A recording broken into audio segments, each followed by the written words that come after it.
Summer, the time of year when water bills rise with the temperature. But stay cool. There are ways to save green without letting your yard go brown. The City of Santa Barbara offers a number of tools and tips to keep your water use under control. What we're asking for homeowners to do, especially as they start watering and turning on the sprinkler systems, is to check them while they're on. Because a lot of us have sprinkler timers that turn our sprinkler systems on when we're sleeping, and we don't see if there's a leak or if there's something that's spraying, the sidewalk, or things that we could fix. If you'd like a little help, the city offers free water evaluations to businesses and residences year-round. What we do is look at the operation of the irrigation system. So we'll turn it on and walk through each section of the irrigation system, and we'll be looking for any leaks, things that need repairing, and also making suggestions for efficiency improvements and upgrades that people can make to make their system more efficient.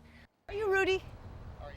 As maintenance supervisor of the over 4-acre Pilgrim Terrace housing complex, Rudy Prieto knows a thing or two about landscaping. But even with his years of experience, he saw the advantage of having water conservation experts like Kathy Perret and Rick Welsh evaluate the irrigation system. Because some areas are needed that are not getting sufficient water, that could be replaced.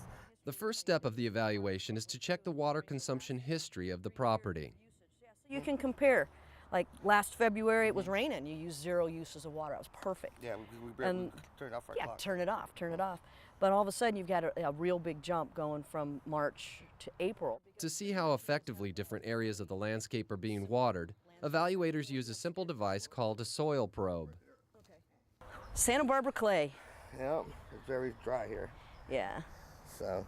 So yeah, you don't even have roots that go down any deeper than 2 inches. Exactly. Well, if we pop that out, let's go around a sprinkler head, because you can see it's really green. So some areas are getting a lot of water, and some areas are not getting any. So if you go down in there, oh my God, you just sunk all the way down. Okay, now we have mud. Yeah. What, 3 feet away from it? Yeah, it is. So some of the key on this is when you look at it, you want to go down and see how deep do the roots go. And it's so muddy that the roots really only go maybe 4 or 5 inches. If you were to water it and let it dry on the surface, the roots would grow into the moisture, and you would have a longer root base. You'd have like 6 inches of root base in there to use the water. It's more efficient that way. If you have an irrigation controller, the evaluator will look at that too. These devices can save you lots of money by watering different plants different amounts.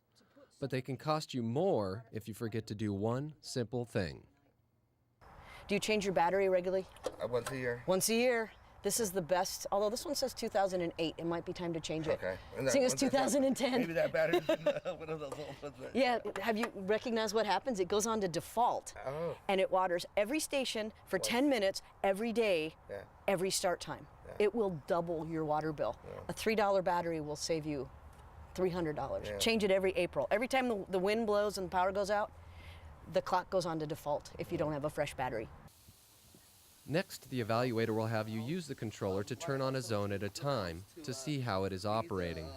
These emitters don't put out that much water as much as sprinklers, so you probably don't want to cut it down from 15 to 5 minutes. You may even want 20 minutes on your rose bush over here or more. Exactly, and bringing these down. Yeah, so this is the soil probe here that you have will come in handy there. So if you leave these on for 20 minutes and come back and check, that would be a good way to figure it out.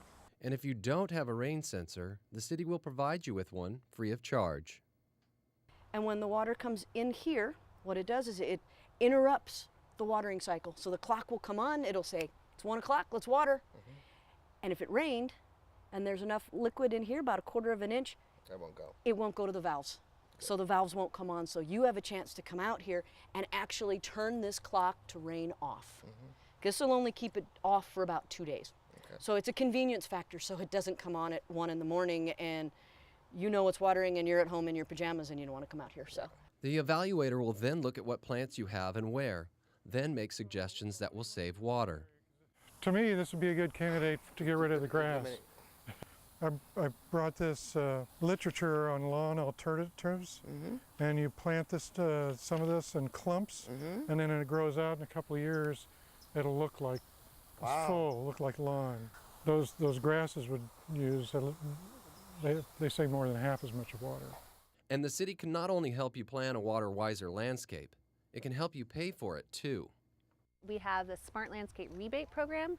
We will pay cash for improvements to the irrigation system. It's a 50% match. Finally, the city provides simple online tools to make sure you are watering the right amount. The plant's watering needs are based on some scientific data that we have made really easy to understand on our website, and give some simple, easy to use tools where you can really be watering the exact amount of water that your plants need.